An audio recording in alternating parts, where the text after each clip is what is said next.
Good morning or good afternoon. Let me know if you can hear me. Good afternoon, sir. Yes, sir, we can hear you. Okay. And you can see the screen as well. Yes, sir. Yes, sir. Thank you. Okay, so let's start. I'll be taking this course on big data analytics, which is kind of a compulsory course. Today, I'll just talk about generics, what we need to do, what does the course consist of, what is involved, and other assessment and other related stuff. Firstly, the resources or the material or the reading or books. As before, I won't give you any reading notes. You probably know that better. The slides are for you the referral, but they are not reading material. You need to depend upon books, go through it, and read from there. There are two textbooks. One is by first book is Douglas Eadline, and almost both the books completely make a syllabus. First book by Douglas Eadline constitutes first two modules related to Hadoop. Second book, Data Analytics by Anil Maheshwari, constitute the last three modules, module 3, 4, and 5.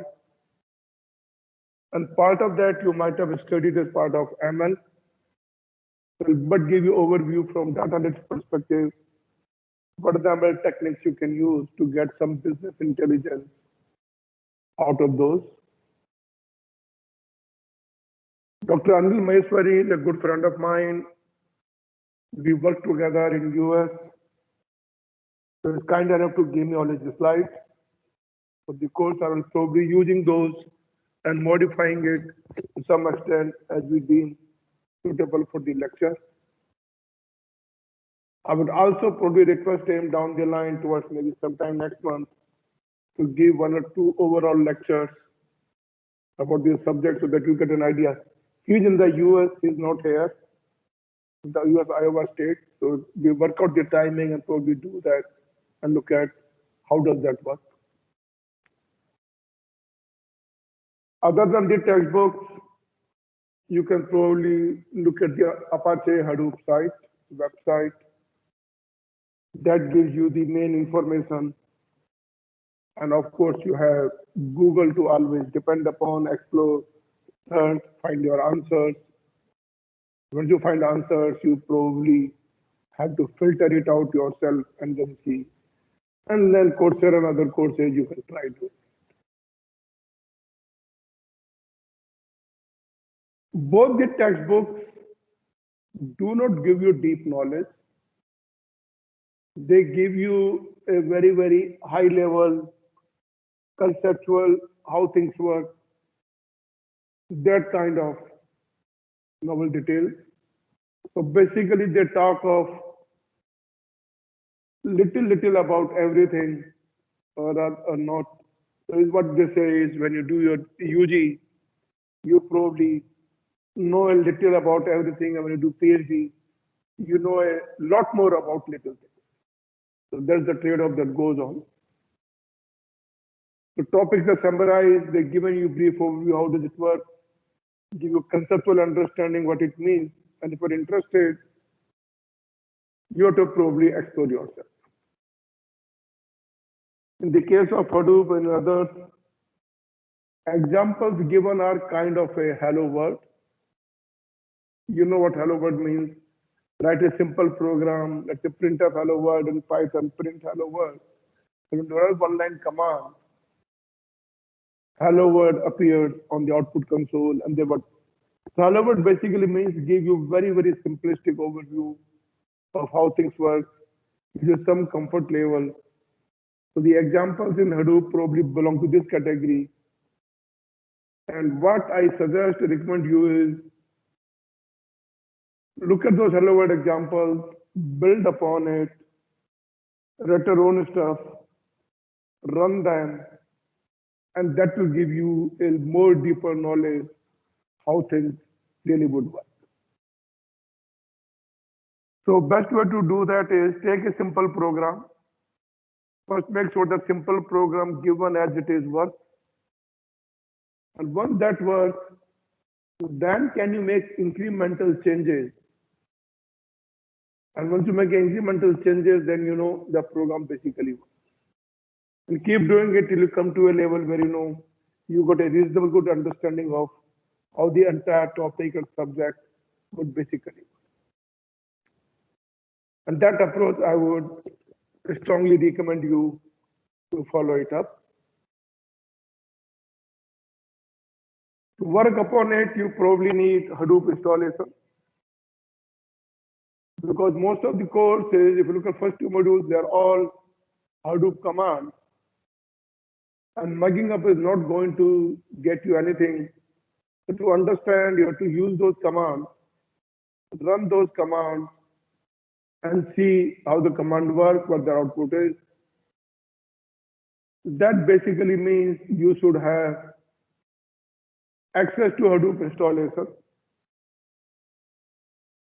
So you need to install Hadoop on your lab setup, and we'll come to that in a short while. The process to go about it. I'll be recommending you to install Hadoop on the Linux machine, and that means you should be comfortable with Linux commands.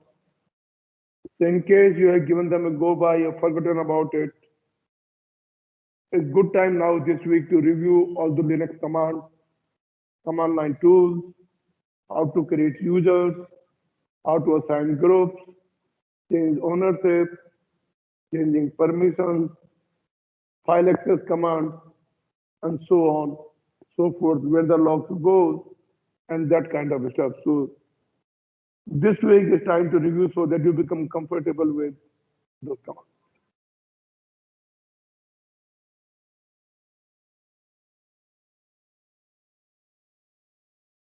In terms of updating your skill and getting to know better, the author of the first book, Douglas Edeline, maintains his own website at clustermonkey.net, and I've given you YouTube to quick start guide. I recommend you to visit, and you can ask questions. And what I noticed is whenever I ask some questions, I did ask some questions, and some issue with installations, and he is able to respond within 24 hours. If you do that, you'll probably be better off. And then the other details, installing commands, doing things. Second book is about machine learning, and this reference comes from that book only. To conceptualize the concept, look at how a given data mining and machine learning model works. You can use Weka as a tool. It has built-in models. Or those who are comfortable with Python, Python SciPy, or Python sklearn, you can use that to learn yourself either, and that should be fine too. So Weka gives you ready-made package. You just input the data, select your model, things would work. I haven't used Weka, but I did use sklearn sometime. So depending on your choice, you can do either. As I said, to appreciate the way Hadoop system works, you should have access to Hadoop installation. So ideally, Hadoop installation should work in a cluster. And I asked two of your batchmates, classmates, Indra Sena and Chenna Keswa, they did a Hadoop setup installation in the lab on 4 machine. Unfortunately, one of the machine has gone down, whatever due to distress or anything, and that's what the Hadoop is designed for. The systems could go down, but you should still be able to work. You don't have access to cluster multiple machines, so you may not see a real distribution of a workload, but to familiarize with syntax and the way working conceptually, you can install Hadoop on your laptop. Now, this can be done in two ways. One is you directly import a HDP virtual machine. HDP is Halton Data Network. The only challenge is the VM which HDP would give you expect you to have 10 GB of RAM allocated. Now, most of our laptops you got, I don't think you have more than 4 or 8 GB RAM. So creating a VM which would use 10 GB VRAM, it probably won't work, machine simply has. So it may not even work out. So better recommendation way would be install a VM, let's say virtual box. And once you install a virtual box or any other machine, install Linux. And on Linux, run the commands to set up the Hadoop. So both Indrasena and Chinna Keswa has consolidated the set of commands which you can do to set up Hadoop. You work on this link, things should open up, and you can probably see. So, can you guys see my browser window? Yes, sir. Yes, sir. You basically download Hadoop. Current version Hadoop is 3.x, but all the book details things they refer to 2.5. So I would recommend you to download 2.10, the last one to receive and install it, and then untar that file and follow the setup command. And in case your structured thing doesn't work, you can always reach Chinna Keshav or Indrasena. They can help you out installing it, setting it up. Whole Hadoop setup is based on work using Java. So make sure that your Java is working, and if Java is not running and enabled, they also give instructions of how to set up Java, which I don't want to go through. Now Hadoop requires certain environmental variable settings for Hadoop and Java. So basically recommends you create two profile files called java.sh and hadoop.sh. And these are to be created in a directly etc profile.d. And that is where I said you should be comfortable with Linux environment, Linux working.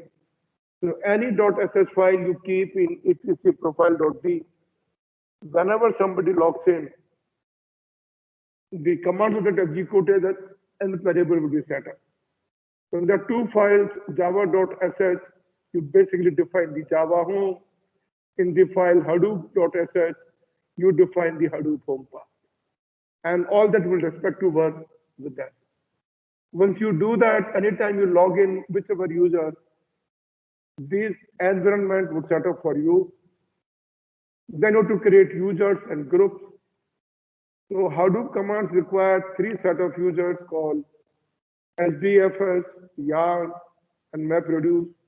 And they also belong to a group called Hadoop. And they're given the commands how to create a group and add the group to different users. Create the three users, user add, like group. So create the three users and add the group users to the group Hadoop. It should be fine. And then you create basically data and log directory. That's what MapReduce. Whenever you upload a data or a file, they have to go somewhere. So there's a notion of a name node, secondary name node, data node, and so on. We'll talk about that in our next subsequent lectures. So define those configurations, create those directories where data would be stored. And then to make sure things run, basically configure 4 XML files. One is called core site, that is core file, that basically indicates with the default code running. And then you look at SDFS configuration, you can see if you are doing in a single machine, you set the value to 1. But if you are doing in a cluster, you like to see a replication value to 3. So the application value should always be an odd number, so that if a number of machines fail, you can still get access from a majority and you could be to decide. Then you define basically what the name node directory is, you look at the checkpointing, synchronization, backup, data node where data would be kept. We'll talk about that in a subsequent lecture. But create those places, run it similarly for MapReduce. Create a code MapReduce site.xml, define some configurations that will be using Yarn as a resource network manager for scheduling MapReduce job and so on, so forth. Having done that, you probably would know, so in a single machine setup in your PC on a virtual box, or if you already have a Linux, you don't have to install VirtualBox. You can run these commands and set up within that. So at least what they'll give you is, even though you're not aware of a cluster, these commands will work the same way. And if you work these commands in a cluster, that also would work because as a user, all that SDFS gives you, you're transparent to what the cluster is. You get a single system image, single access, you work on it. Doesn't matter whether command is directed to 3 machines, 10 machines, 2 machines. So you are concerned, you use single command and that works. So the access and familiarization with the Hadoop command would work much better with your own virtual machine or the Linux machine where you install Hadoop. And I would recommend you to do that within this week.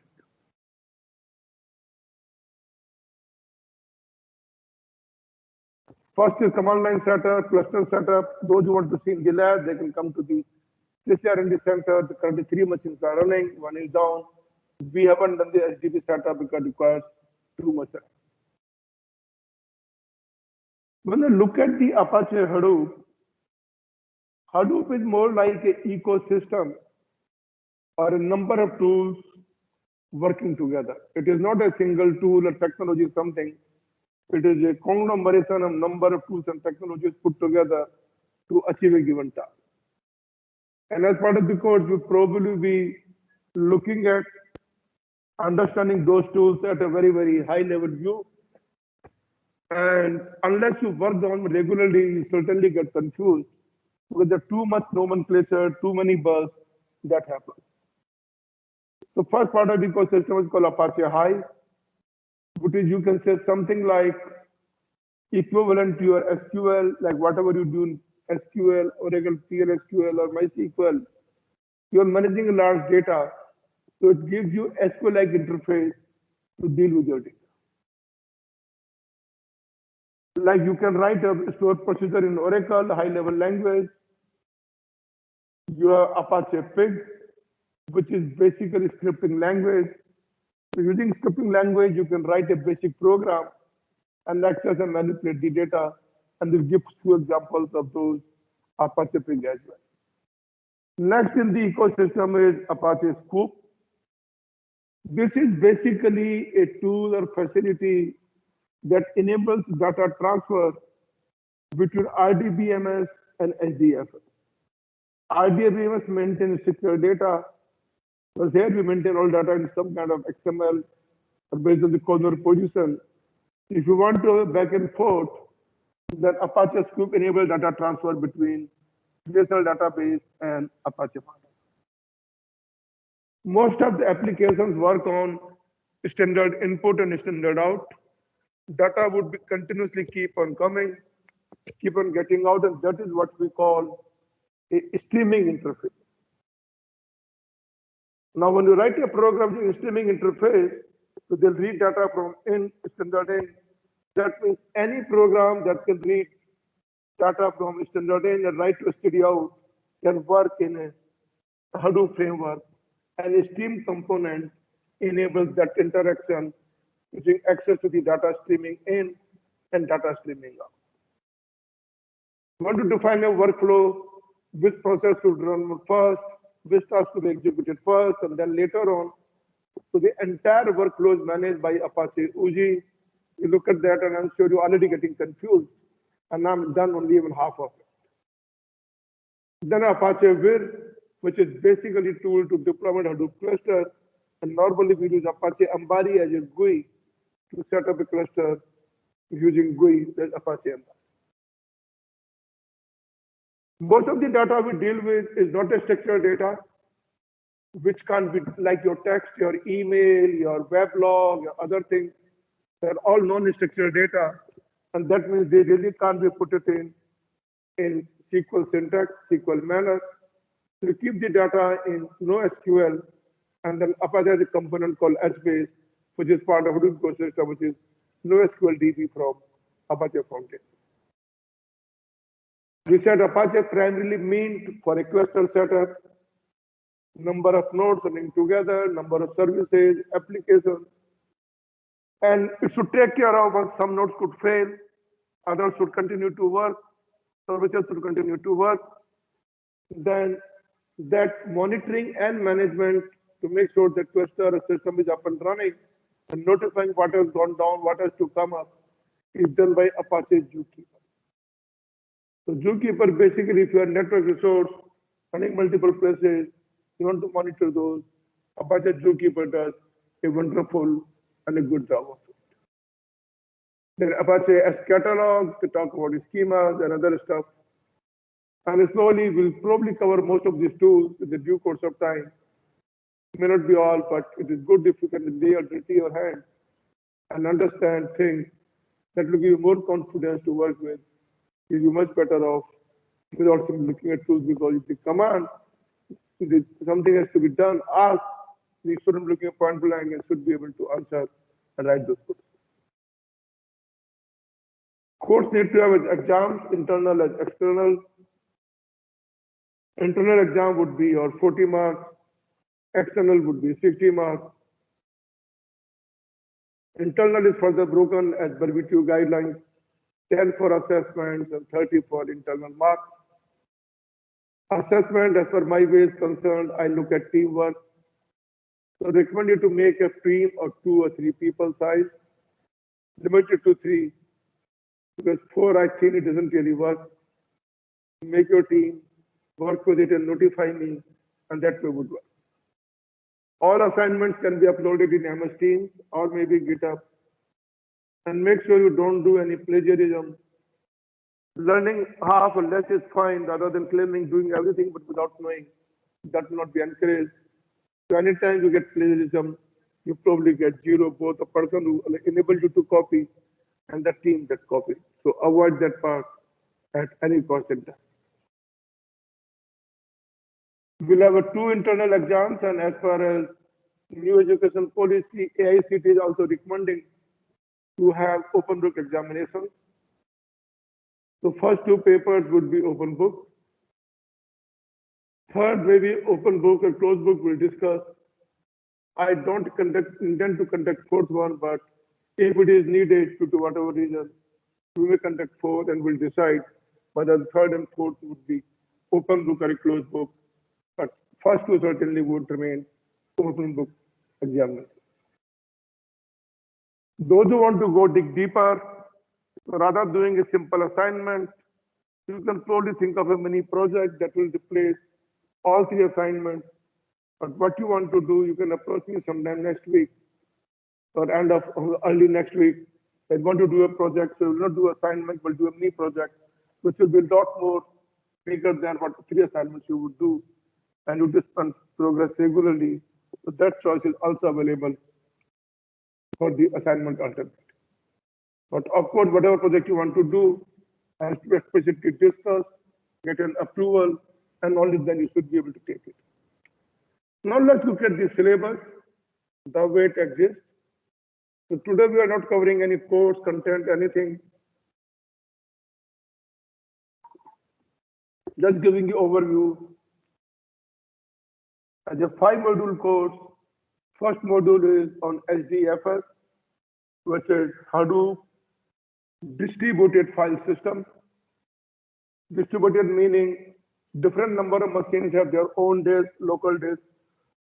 So distributed file means when you look at the files from all these systems and you get some kind of a single view, that becomes HDFS. HDFS is basically took the idea from GFS, Google File System, but recommend all of you to read Google File System. I'll do talk about it in a brief. So there's a paper by which I came up with, which is about 16 pages long. You can search Google file system, you'll get the reference. Read it, become comfortable, because once you understand Google file system, SGFS understanding would become very easy because it heavily depends or takes the ideas from GFS. We will look at MapReduce program. MapReduce basically means run program on different systems, combine their output, and combining output get a single result or whatever you want to get. So that's the MapReduce framework. We'll look at those, how does that work, and do basic programming using MapReduce framework. That means you should be able to write your own program, and that would be your first assignment, to write your own program, making use of MapReduce. Second module continues on the Hadoop tools. We will look at Yarn, which is basically resource manager.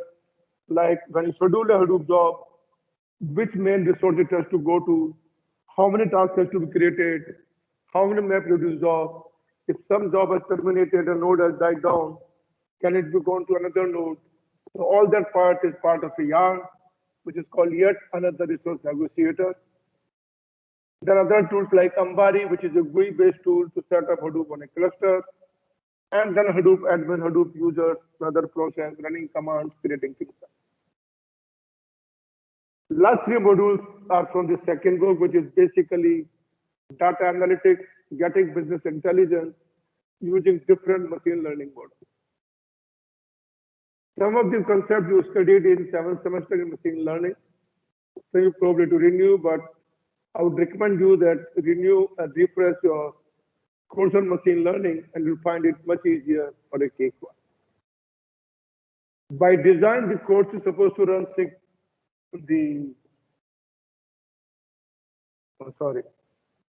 we'll have the classes, and I'll talk about that needs to be done. So whatever we do in theory, I'll try to run course to practically demonstrate commands.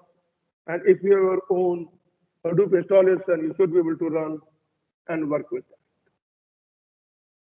We have studied decision trees, like given the data, build a decision tree. Problem with decision trees, sometimes they give you overfitting. And that means if a new data set doesn't pertain to any current data, it will not even get the answer. The problem with decision trees, it could lead to overfitting. Look at those. You know about the linear regression, you will look at linear regression, you will look at gradient descent, which is partial regression, multiple dimensions. You use ANNs or artificial neural network, clustering analysis, basically K means K nearest neighbors, and then association rule mining. If one rule is X, other is Y, is there a correlation? For example, if you buy bread, are you going to likely buy butter or a milk? And that is what is called association rule mining. We look at those concepts. Last module, primaries for text mining. Let's say given large text, given a textbook, or given your email, can you find some meaningful textual information from that email? We'll also make use of naive-based theorem analysis, which you already studied. The concept of support vector machines, which I don't think you studied. Support vector-based machine basically work in true-false classification. We classify either true or false, nothing in between. And we look at how we can modify that to even apply to given data. And then web mining. Web mining is an interesting area. Everybody tries to do that. Scroll the web, go through the web, find it out, run web scrollers and find. Can you find something useful from the web and then make use of it? That is called web mining. The social network analysis, your likes, your dislikes, your comments, your photo upload, your multimedia upload, and so on. So forth. We're supposed to have course outcomes, so we'll look at the 4 course outcomes. CO1, basically understand the concept of Hadoop. Look at Hadoop tools, make use of Apache High, Apache Pig, MapReduce framework, Yarn manager, and so on and so forth. Then look at business intelligence using data warehousing and data mining. That is from module 3, 4, and 5. And you basically look at the what technique you want to use, and that will basically study all this. So last three from the second book and first two are from the first book. Now let's look at how the Hadoop originated. So even though this is not part of your syllabus, this lecture, just trying to give you basic background, what it is. So in the Hadoop book, first two chapters are not part of the course. Your course will start from the third chapter onwards.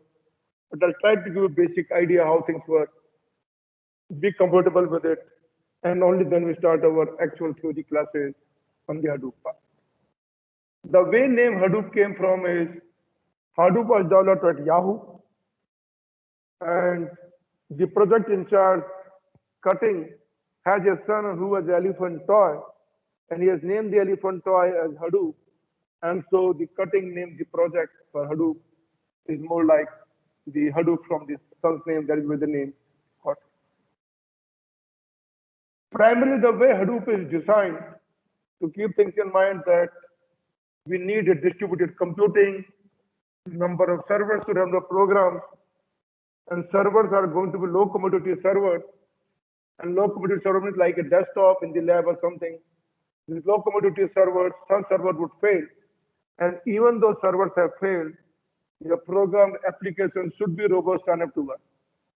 So take into account that while running things, the components would fail, and it should take care of failures and proceed with computing and still give the result. Both storage can fail, both computing can fail, and things will still continue to work. Other part Hadoop basically is designed for is big use scalability. Scalability means if you have more number of machines in a cluster, you can achieve more computing. So it is not a just think vertical scaling where you to add more hardware in a single machine. More machines you add to the cluster, more compute power, more storage you get, and you get a more scalable solution available to you. Even if something goes down, you can still access and use it. The key concept of Hadoop, which is also underlying theme of the map produced, is called rather than moving the data, move the program or move the computing. Let's say, for example, on 4 machines, you have part of a textbook. So you have a chapter 1 on textbook 1, chapter 2 on machine 2, chapter 3 on machine 4, and chapter 4 on machine 4, and so on and so forth. And you want to do combined processing to get something from each chapter, look at some keywords, if it occur, not occur, whatever. Or let's say look at dictionary, you want to find a meaning, or thesauruses, and you want to search. So rather than getting all the data in one place, then doing a search, that means you're moving huge amount of data, which is simply affects my performance. So what the underlying paradigm of map reduces, moving computation is much easier than moving data. So take the program to the system where data exists, run the program there, get a summary for each of the machines to run the program, and then combine the summary result, filter it out. That is what is called the reduced process. The map process tells you given program where all which machine all to the current program we move to, copy to, invoke there, run it, collect data, and reduce framework will tell you how to get these process results from the different cluster nodes, combine them, and that is basically the key. Hadoop is designed to deal with big data, and big data has different connotations. First and foremost is the volume. Means you are looking at very, very high volume. So typically you can define big data as the amount of data which my normal computer system cannot process using traditional means. And that is what basically big data means. So if you have a very small device, laptop, which has only, let's say, 100 GB hard disk, and you want to process much larger data which cannot be processed, that means that itself becomes a big data. Or a IoT sensor, which are dealing with only megabytes, then you can't deal with gigabytes. So how do you make use of large number of sensors each with a megabyte of storage to process even gigabytes of data. So primarily large volume means refers to data size which traditional systems can't process anymore. Now this could be anything, it could be megabytes, terabytes, gigabytes, but typically given that each one has a laptop or a desktop computer system, volume typically refers to petabytes of data. Petabytes of data basically means 1 terabyte is 1000 gigabytes and 1 petabyte is 1000 terabytes. So you are looking at 1 petabyte is 1 million gigabytes, and that is what typically your large volume. But in theory, it basically means the amount of data that a single system can process on its own. Now you look at second part is variety. Data come from different places. Your social interactions like tweets, your Facebook likes or your YouTube likes or dislikes. You upload, people do comment, your Instagram video upload, and all kind of stuff.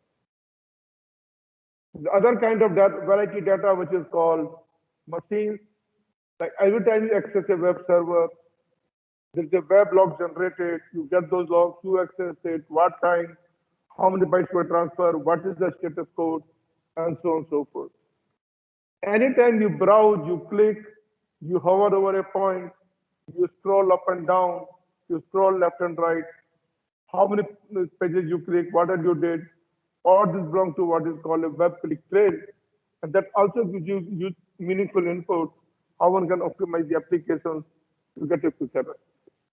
Of course, sensor data, large number of sensors give you large amount of data. Then you have a transaction data that also belongs to different kind of variety. Like you buy things on Amazon, you sell things, you pay transfer, money, you pay bills, your other stuff.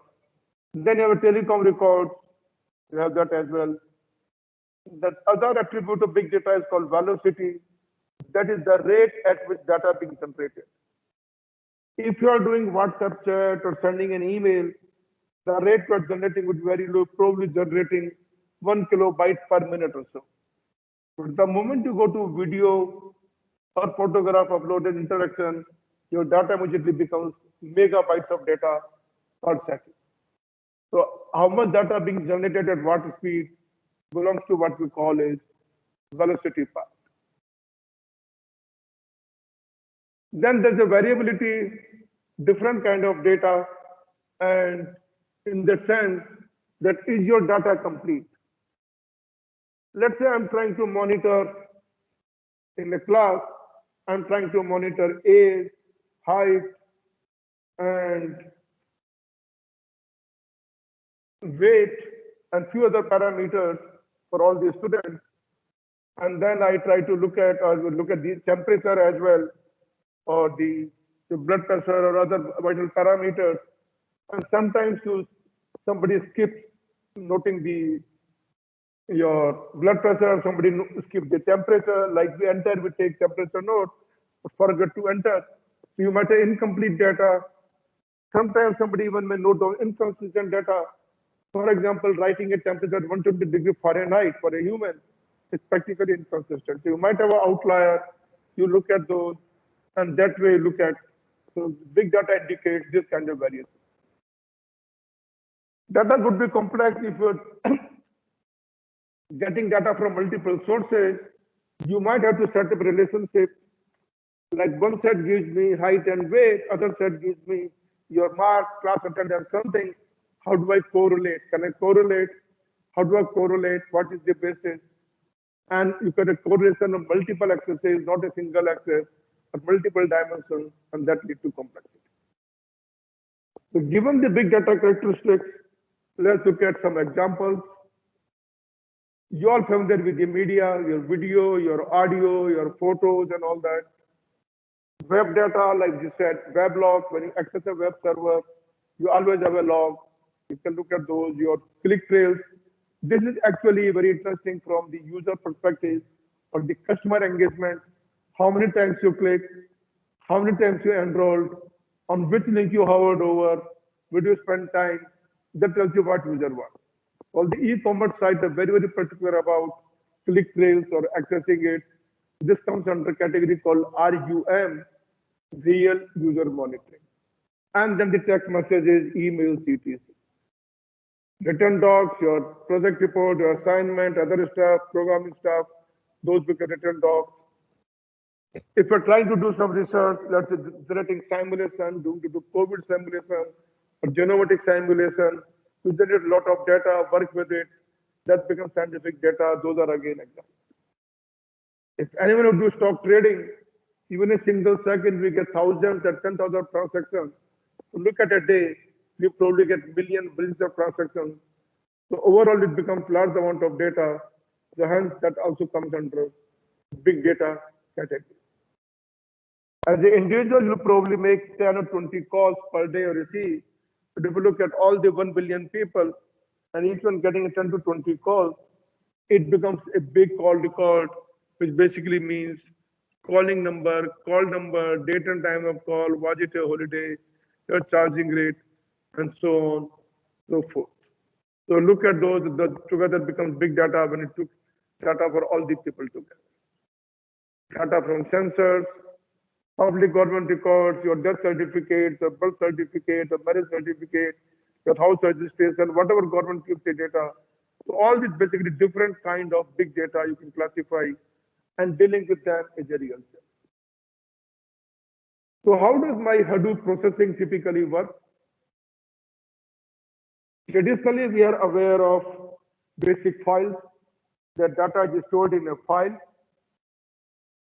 text file or binary file, something, or the structured data we keep in RDBMS, run some SQL query and work with it. In LGFS file system, it is different, data is distributed, and LGFS is optimized for sequential reading. You read the data sequentially, chunks of blocks of data, and then you do reading the data sequentially. If you are doing random reading, indexing, searching for a particular index word, it's going to be very inefficient. But whole block, you want to look at how many times a word occurs, or how many times a given sentence is, something of that kind. Want to process it or count the number of other stuff, how many given photos are there. So you become basically sequential reading, and that is what LGFS is designed for. The files we do basically, Hadoop file systems is simple file approach. You write once, read only, we never modify the data.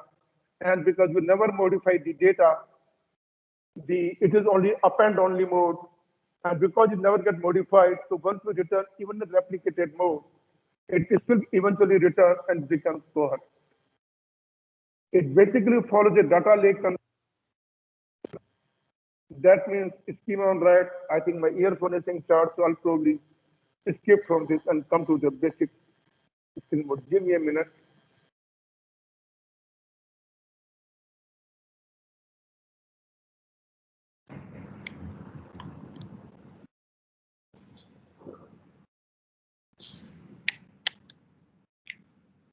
Can you guys hear me? Yes, sir. Okay, thank you. So data lake is basically look like a lake where water comes in and then water remains in the lake. You do not change the water. You will do boating, do whatever, water remains as it is, you work with it, but water does not change.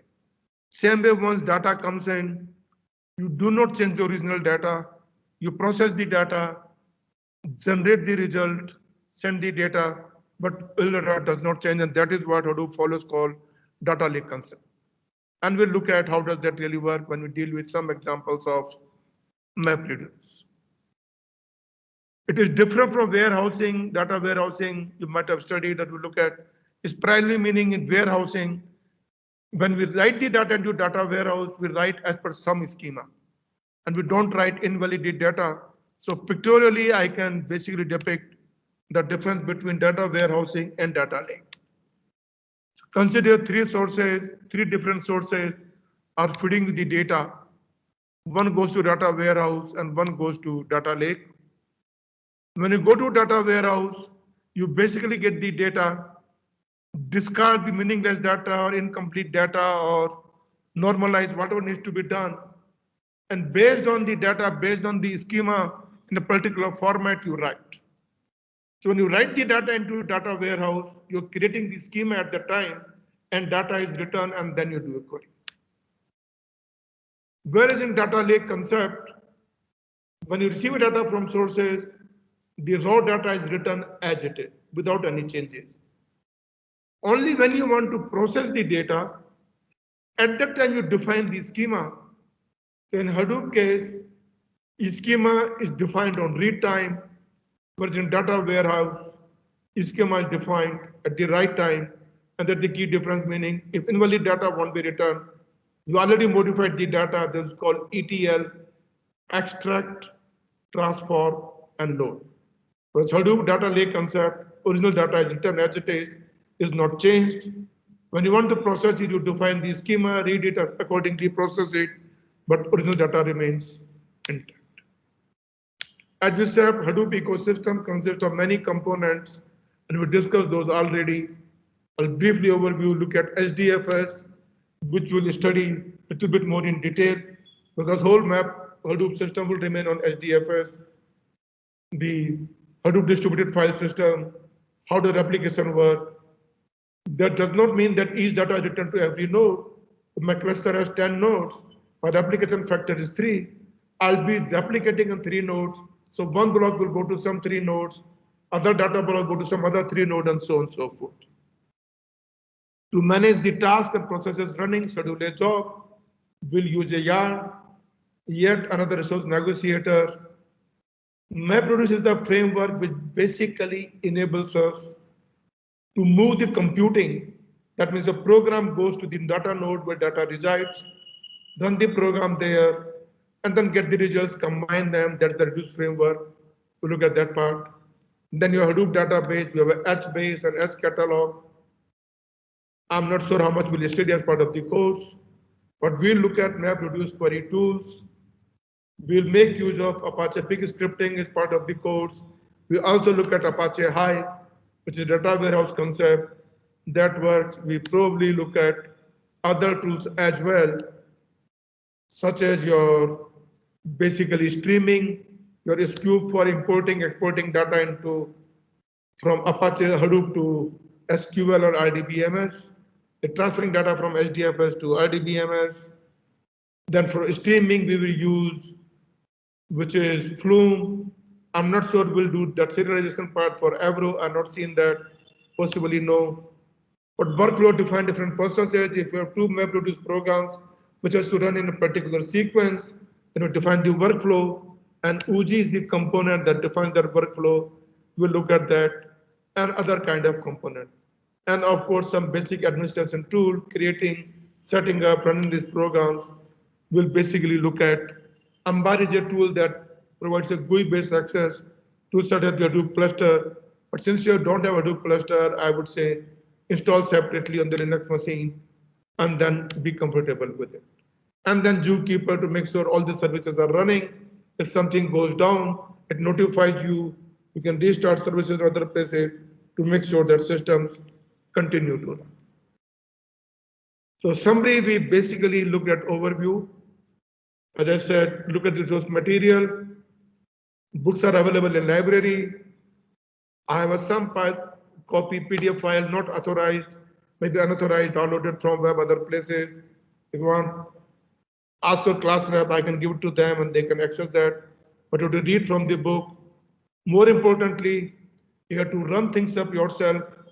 So on a laptop, create a setup. If you already have a Linux installed in dual boot mode, then you can simply install Hadoop add-on like download.fall, or if you only Windows, then set up a virtual box, install Linux, and run through command line, and already given resources to do that. And then we discuss the syllabus, components, look at our theory part of it. And you need to do your work, execute the commands, otherwise you won't remember. And as I want you to set up the system, go through it. Next 2 days, I'm busy with a workshop, so I won't be taking classes. So there will be no class tomorrow, Tuesday and Wednesday. We'll have our next class on Monday. And the way I would work is, I would only take one lecture a day. So even though the 4 lectures, so whichever day or 2 lectures, which I believe is Wednesday, so one lecture would be theory and one lecture is practice. Those who want to do a practice, figure out commands, be online, run it and see how does it work. And that's the way it works. So install your Hadoop setup, make sure comfortable, review Linux command, and that's the way things are going to work. So if you have any questions, please feel free to ask. And if no, then you can probably drop out. But make sure that you attend the classes. The new principle is insistent that attendance has to be taken. For need to take attendance, those to be accounted for as specific exam purposes. So don't miss the classes. So this week, since I'm not taking any more classes, next class is on Monday. All these slides and materials is available in MS Teams. In the class materials, you can get it from there. Download it, you can look at it, set up Hadoop installation, do a basic review, so that next class when you run things up, you can basically understand and do things up. So I'm done for today. If anybody has any questions, please feel free to ask.